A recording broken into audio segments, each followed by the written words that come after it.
My name is Christian. I'm the gameplay director on Hitman Absolution. Well, as you know, we have built a brand new technology. We call it the Glazer 2 engine, and we actually got to build that from scratch, which meant we could look at all the previous Hitman titles and basically say, okay, now we are able to make the game we always wanted. So which areas did we we could focus on all the areas that make up the Hitman game and kind of look at how to improve them. The AI is now way more advanced than it ever was. It has far more nuanced behavior. So just to give an example, I think you saw some of it in the demo as well. We have this hippie apartment, and Hitman comes dressed as a police officer, and these hippies don't really care for police. So in that case, his disguise is not that good, but the hippie reaction to him as police is not necessarily to jump him. They will probably tell him to get out of the apartment, which is a kind of a new behavior system we have that's all about trespassing. Now, if you come to the apartment as Hitman, for instance, these hippies are kind of fairly tolerant to anyone but police. So they will not tell you to leave. They will kind of be friendly to you and you're kind of good to go. And conversely, if you are kind of confronted by police, they will not immediately draw out a gun and shoot you necessarily, especially if they haven't seen any killings going on. They'll probably try to arrest you.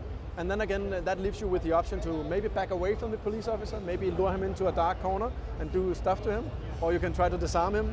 And again, they can escalate into full-blown combat and call for backup, and you'll have a more kind of straight-up combat situation. So that's the stuff we really wanted, to be able to go kind of full circle, or more grayscale from a more black and white AI in the earlier games. And that stuff is obviously something that takes time to evolve. I think we are more focusing on what we call microcosms, so that, for instance, if you take our library, we really look at that location and say, okay, how can we make every inch of that environment actually tell you something or be something, either in the way that you can kind of find stuff.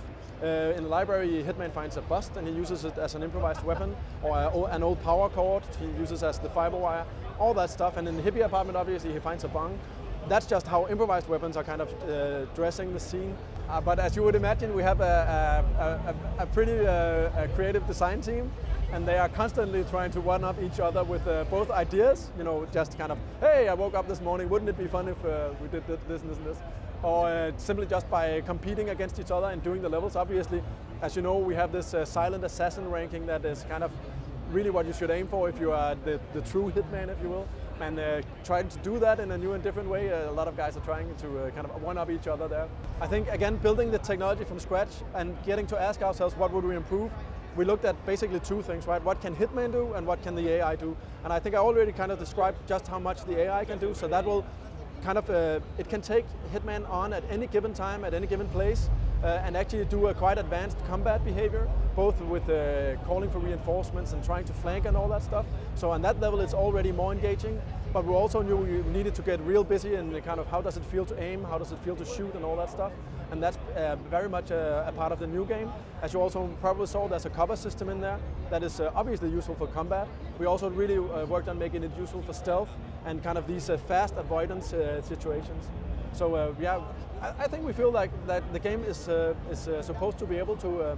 The game is going full circle in terms of what the AI can do. So obviously you have stealth. Then you have these alerted states that I talked about with police doing arrests, hippies telling you off and all that.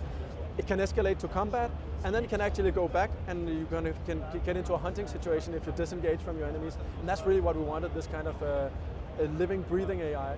I think what we're actually doing is, I think as technology advances, I think everyone in the stealth kind of a landscape, if you will, are able to do things that are way more advanced. And that also means maybe putting their kind of unique touches on it. For us, at least that's a very big part of what we're doing this time around.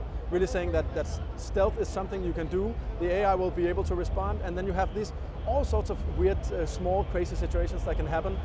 I think basically, as I talked about, you asked what was my favorite situation.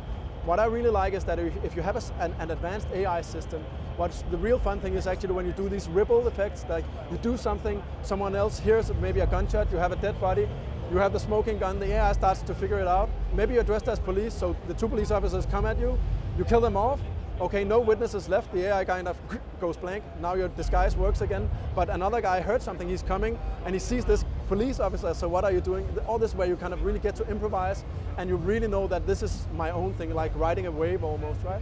That's really the thing we wanted.